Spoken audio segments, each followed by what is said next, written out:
The base is a complete and assembled replacement base for your router. The base includes the handles, lock knob, adjustment gauge, and sub-base. The base is a replacement if the old one is lost or broken. You can also purchase additional bases for router tables or other jigs so you can quickly interchange a router motor between them. Installing the base is simple to do, and I'll show you how. Hi, I'm Mark Socha.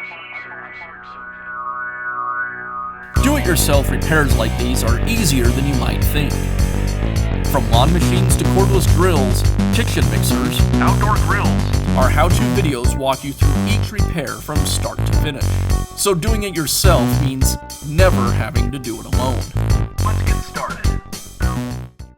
I'll begin by removing the old base from the router.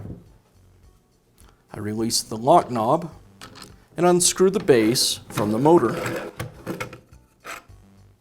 Now install the new base. I'll unlock the clamp, place the base onto the motor, thread it onto the motor,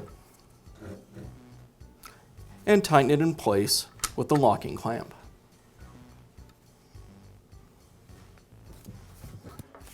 And that's how simple it is to install a new base on your router. Be sure to check back often for new videos and expert advice. If you found this video helpful, give us a thumbs up And leave a comment.